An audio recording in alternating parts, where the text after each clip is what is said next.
First things first, Jane. How are you? Fine, thank you, and you? I'm alright, thank you. What I want to start with is when you were young, you obviously traveled a lot. Mm. What was the first introduction to music you had? Um, the first introduction with music was when I was 9 years old. No, when I was 7 years old, Okay. and I was living back in the southwest of France, Okay. in a town called Pau. Okay. And back there, I took 2 years of drum class. Hmm. So I think it's where the music started for me. It's with the rhythm, and yeah. Were your parents into music? Well, they were not playing music or anything like that, but they used to. Well, they still listen to a lot of music. Okay. They really love music and all kind of music, like from reggae to rock Okay. to sometimes electro. Okay. So I think it really helped me in my way of listening to music. And then you're very young, and then you start moving around. Yeah. Was that an easy thing for you? Because those formative years. Well, the first time was easy because I was 9 years old, and Okay. you know, when you're young, you don't really realize that you are leaving a country for this long, you know. Sure. So I was very happy and excited to go to Dubai and to discover like Arabic culture, and it was so interesting. And I learned an Arabic percussion back Okay. there in called derbuka. Hmm. And but the time I found really hard was when I was like a teenager, and when you are 13 or 14, Sure. it's hard, you know, to leave your friends to go to another country, and yeah, this time was hard. But after that, I knew that at the end it would bring me so much that it was okay. And you mentioned the two percussive instruments that you kind of picked up. When you moved to the Congo, this was, I suppose, when you were a teenager. So, what did music mean to you then?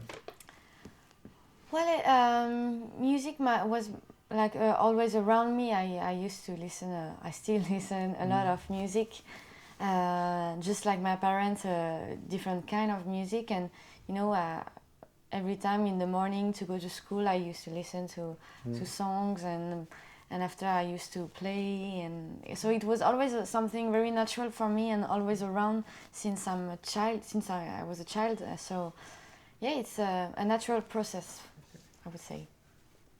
And when did you start writing? So I started to write when I was 16 years old. Okay. Well, when I was a teenager, because I had a lot of stuff to say, you know, and it was in Congo. Okay. And one of the first songs that I wrote was "Come," Okay. and that's this song that I put on MySpace first, and with this one I could like find my producer and my manager, and so it was a very important song for me and a very important step Sure. also. Do you remember kind of the mood you were in when you wrote that song? Well, I was not thinking so much actually. I was just, Okay. oh, that's funny. Oh, that sounds good because it's, you know, it's weird. Come, baby, come, we should do you know. Sure. Today, I don't know if I would write like this Okay. and put like stuff that means nothing. But now it was so natural and spontaneous, and it was, you know, for fun. And then, so when you put it on online, Yeah. did you have any expectations? Did you think about? Not at all. No, Okay. I was hiding to my friend that I was making music, and it Okay. was like my little secret. Why? And so because because I'm very shy, and Okay. I didn't want to sing or in front of them because I was like kind of the funny girl, you know, but that didn't sing. So Okay. it was hard for me to change, and so I put my songs on MySpace with another name. And one day I just, you know, I told them, hey, go listen to this. And they really supported me. So in the Congo, I suppose music is very much part of society, and so once you put that song online, did you get the confidence to sing in front of people and? No, it took a long time. It took some practice, some live shows in little bars and stuff, and Sure. no, it took a lot of time for me to be sure on stage. And even these days, I'm like I'm kind of shaking before I go on stage, but it's something that you learn, and it's very. It really brought me so much, you know, in my Sure. personal life to be confident on stage. Do you remember your first show? Yeah, actually, yeah. It was in Paris in a club called La Faille, and it means La Faille means like the break or the fails. So you know, it was not a good sign for me to play here the first time. But there were only like 10 people, and all from my family and friends. Okay. But what was it like? Because it's something you start, well, you created in your My own time, room, in your yeah. room, and then especially if we take it to now, I think the show today is sold out. So what does that mean to you? It's very surprising actually. I didn't expect this kind of welcome to this album, and the thing is, yesterday I was in London, today I'm in Amsterdam, and you know, I'm French, I try to sing in English, so it's kind of not very logical, but I'm so happy to live this today, and I try to embrace it. Well, it's interesting because, well, you are French, but then, like you say, you lived in Abu Dhabi, you lived in the Congo, you lived in many places, you've been to many places. Does France still feel like home to you? Well, yeah, because I had these moments where well, I lived France when I was 9, and I came back when I was 18. So like half of my life I Right. didn't live in France, and it was very weird for me because when I was in France I didn't feel like French, but when I was outside of France Right. I feel very French, you know. So it was something very weird to live. But yeah, I'm French. Okay. And well, there's a couple of songs I'd like to talk to you about. I don't know if we have time for it, but one very obviously Makeba. When did you first listen to her music?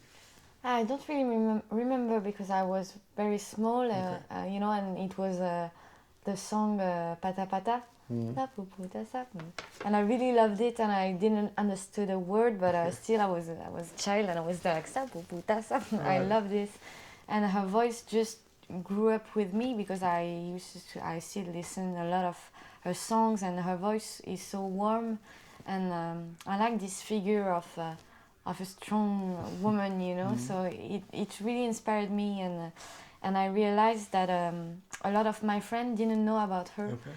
And I found it very sad. So that's why I really wanted to make a song about her for my friends and people of my generation to, you know, tap on the computer who she was. Sure.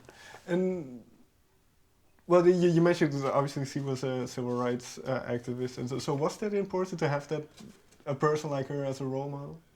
Yeah, because you know she fought against apartheid, against racism, and of course it's very actual fights today, these days in Europe, in all over the world. So it was very important, and like I said, the main thing is even if I'm not South African, a lot of my friends of my age with every origin, you know, didn't know about her. So that's why I really wanted to just people to know her name, right? Because she fought for it. You know. Sure. And well, it's interesting because obviously she was musically an influence as well. And you mentioned how you kind of started to play music yourself. So when you start with a song, do you start with the percussion? Do you start with the groove, the beat, and then the? Well, it depends. Sometimes it's with the instrumentals, like it could be a key or a guitar or drums. But I have no rules. Okay. Sometimes it's just a melody that I have in my head, and sometimes it's just something that I play. Well, there are two things about your music that kind of struck me. One is it's very danceable. Is that something that you think about? Think about how the audience will receive it? To be honest, I don't really think about how the audience will respond. Okay. I just I like to dance in front of my computer. So. Okay. Okay. Because it's part of it. Well, we mentioned the African culture and the Middle Eastern culture, but then I believe when you came back to France, Paris, you kind of delved into electronic music. Yeah. Well, yeah, because back in Congo, Abu Dhabi, and Dubai, I didn't know a thing about electronic music. Like I was in soul, reggae, all Motown classics, Sure. and so when I came back in France, I was like so shocked. I was like, what is this? I didn't know all of the songs of Daft Punk, or Sure. So I really had to make an education about it, and yeah. And now I listen to a lot of electro, but yeah, when like I was in Congo, I didn't listen like a thing of electronic music. Then the other thing about your music is there's a lot of positivity in it, a lot of hope. Well, there's a song called Hope, but was that important in terms of the lyrics and the feel of the music? It put a smile on your face? Well, I like the when I write, it's like I don't know how you could say that. It's like a therapy for me. So I need to be hopeful, because when I write, I just comfort myself.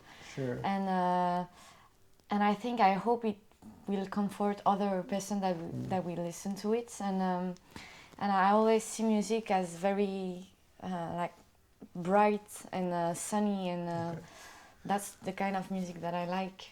So. Is this, well, this I might be wrong, but is this because of how you grew up and the way you were introduced to music in all these different cultures? And maybe because I don't know, the fact that I lived in many sunny countries, and maybe it helped me to like have this kind of vibe. Finally, then. Well, there's one line I wrote. I think it's "Heads Up," where you write "Heads up all the way, 'cause it's too late to be afraid." Yeah. I wondered where that line came from. Well, I don't know. I really don't know, but I really wanted to make a song. It was a dark time back in France. Sure. So I really wanted to make a song just to. Because fear is the main enemy. It's where you can control people easily, and. So I wrote a song against fear. Well, obviously, when something like those attacks in Paris happen, does that as a musician as well? Does that affect you? The Paris attacks and those yeah, things? no, yeah, of course. I mean, even if you're not a musician, I think people, not even French people, were touched by what was happening in Paris, but also in a lot of different countries. There is not only Paris, unfortunately, but it really touched me, and the fact that it went during a live show, it was so hard, to be back on stage after this, and I felt very proud to make music and make people smile, because it was a very hard time, and I was very proud of doing music. Okay. Last question then. What is one of the best reactions you had from maybe somebody who came up to you after your show, or? Well, the reaction that I sometimes have, and I find it very funny, is just usually it's guys. Actually, they come and say, "Yeah, I came with my girlfriend. I didn't know you. I didn't like it. And now I love it. Now it's so cool. I jumped." That was very good. That's kind of funny. Okay, thank you very much for your time. Much. Thank you.